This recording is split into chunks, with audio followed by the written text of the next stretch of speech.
আমরা বাংলাদেশের 24 সেই অভ্যুত্থানের পরবর্তী সৈনিক যারা ডাকহীন কণ্ঠে ভোলার মাটিতে স্পষ্ট ভাষায় জানিয়ে দিতে চাই, বাংলাদেশের ফ্যাসিবাদকে অনেক যুদ্ধ করে সংগ্রাম করে বুকের তাজা রক্ত রাজপথে ফেলে দিয়ে পাখির মতো শহীদ হয়ে ফ্যাসিবাদকে বাংলাদেশ থেকে বিতাড়িত করেছি।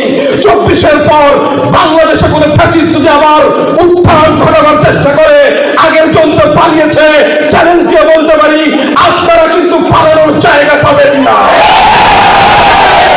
71 থেকে অদ্যাবধি আমাদের যুব সমাজকে পুঁজি করে, আমাদের যুব সমাজের সরলতা, সততা, বিশ্বাসকে পুঁজি করে এই সমস্ত রাজনৈতিক দুর্বৃত্তরা আমাদের যুব সমাজের মেধাকে ধ্বংস করেছে। আমাদের যুব সমাজের নৈতিকতার কবরকে ভেঙে ফেলে দেওয়া হয়েছে।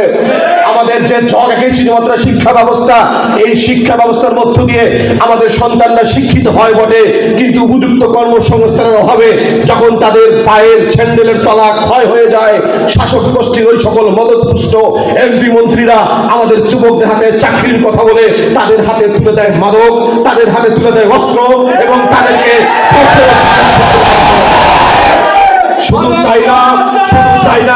শুধু তাই না, আমরা দেখেছি চাঁদাবাজির চেইন একটি লাইন, চাঁদাবাজির চেইন একটি একটি প্ল্যাটফর্ম তৈরি করে এই সমস্ত রাজনৈতিক দল, অর্থাৎ যে ক্ষমতায় আসে আমাদের যুব সমাজকে চাঁদাবাজির এক একটি উইংস তারা খোলে, এক একটা করে দোকান খোলে। আমরা সবচেয়ে বিস্ফোরণ দেখলাম কি, এক যুবককে কুপিয়ে মেরে ফেলেছে, পাথর দিয়ে মেরে ফেলেছে। কোন মানুষ তো দূরের কথা, আমার তো মনে হয় পশুরা পর্যন্ত যদি সতর্ক দেখতো তারা স্থির থাকতে পারতো না। নির্মম ভাবে চোখের সামনে পাথর দিয়ে দুনিয়া থেকে বিদায় করা হয়েছে। সংশ্লিষ্ট রাজনৈতিক দল কি করলেন?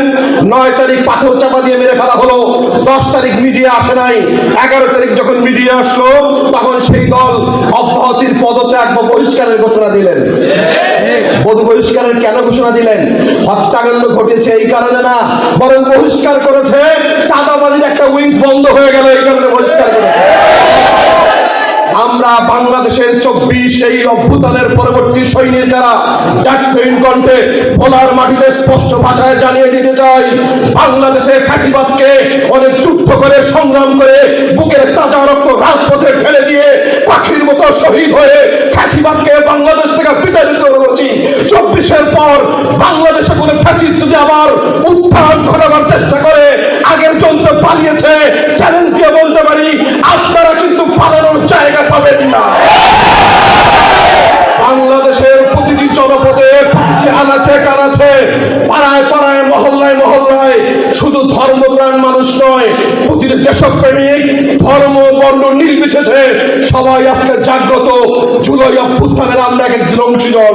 আমরা আমাদের বাংলাদেশকে বিনির্মাণ করতে চাই, আমরা আমাদের বাংলাদেশকে স্বপ্নের বাংলাদেশ করতে চাই, আমরা আমাদের বাংলাদেশকে জনগণের স্বপ্নের সরকারের হাতে তুলে দিতে চাই।